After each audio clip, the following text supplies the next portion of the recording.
You got some nibbles? Hello there, it's Alex, and I just wanted to say that I used to have a NAS box. Kinda. NAS box. Maybe. Kinda, sorta.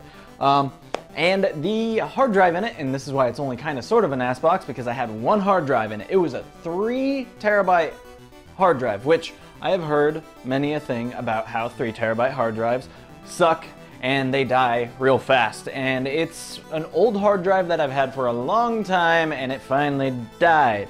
So, not wanting that hardware to just sit around, it was a low-powered motherboard with a very low-powered processor. It is some kind of Celeron processor. I can't remember the number right now, but it's quad-core, and it's 2 gigahertz, and it doesn't have a fan. It's got a built-in heatsink, and that's it.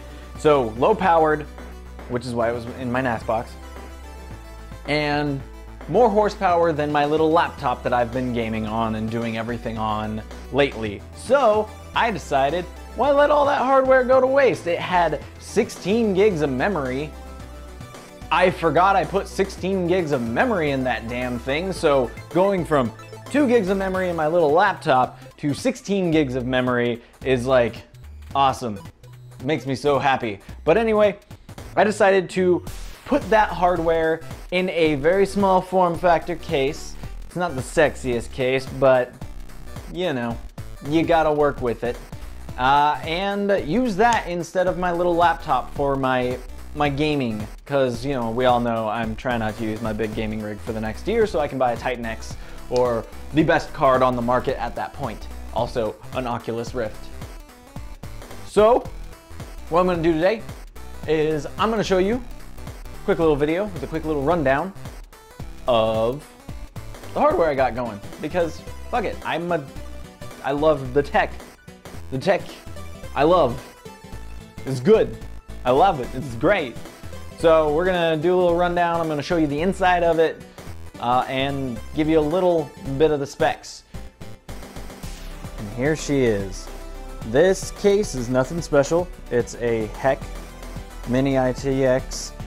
Basically, it's a home theater PC case. It's kind of cramped in there because it's a very small case. So as you can see, cable management is basically impossible. But I made do. I did what I could. It's got this built-in 200 watt power supply, which is not exactly the best, but it's really hard finding a power supply for this case. And there is my motherboard slash CPU combo. So I sort of had to get a little creative with this one because the hard drive mount is right here, right below there, this guy. And you can either mount that or an SSD, but I wanted both because I have a 250 gigabyte Western Digital Blue drive right there, and then I cannibalized it from my main rig, my gaming rig, my 128 watt Samsung SSD. I can't remember what it is. It's like the Pro 800 series or whatever.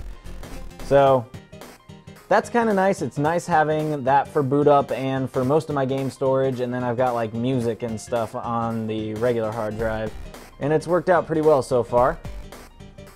I also had to get creative because the power supply only had one SATA power cable for some reason, probably because you're not expected to put very much in this tiny little case. But I had some adapters and they weren't the best. They had extra doodles and dids and doddles and all that crap, but I made it work, so I got the, you know, extra SATA power going to it, and we're good.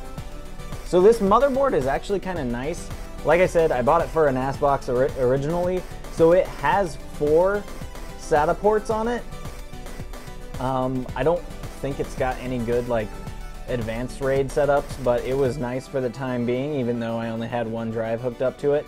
And then I've got my 16 gigs. I've got 2 sticks of 8 gig Corsair Vengeance sodium RAM.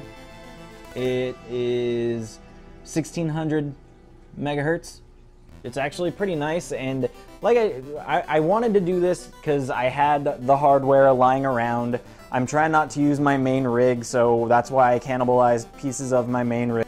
So I mean, the little rig's actually pretty nice, and it's done a little bit better than my laptop while not really being that much larger and not having much more of a electronic footprint, because I'm trying to save money on my electric bill. So this is it. This is my little machine. I'll get you some other specs when I power it on again. All right. And there it is, my processor. It's a pretty nice little thing. It runs, as you can see, at 2.4 gigahertz boosted, overclocked, whatever, not overclocked, boosted, turbo boost. 4 cores, 4 threads. It has very low voltage. It runs at 10 watts. That's it, 10 watts, which is awesome. It runs pretty cool. It doesn't have a fan on the heatsink, so that's what I'm gonna get like all the time, which is pretty great. I live in Phoenix. It's hot here. Ambient temperatures are still high, so those temps are pretty decent. And I lied to you earlier in the video. It is not 16 gigs of RAM. It's 8 gigs, but it's still 1600 megahertz. And if you look at that. Look at those latency. Look at those clock cycles. That's pretty good. That's all I'm gonna say. Pretty good friggin' RAM. But the drawback is it is still only 2.4 gigahertz. And even with 4 cores, that doesn't guarantee that I can record gameplay.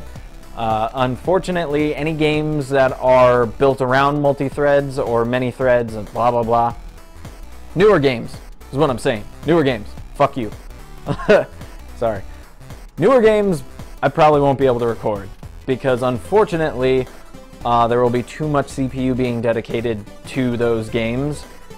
Where old games like Morrowind and things like that, they were built for either single core processors or dual core. So I can record those, but not anything new. So some indie games I'm sure I'll be able to do, and emulated stuff in older games. But hopefully I'll be able to stick with this little computer for the next year, and I will be able to buy either a Titan X or the next big huge GPU that happens to come out within the next year, and an Oculus Rift. That's the goal. That's why I'm doing this. So thank you for watching. I hope it was fun. Bye.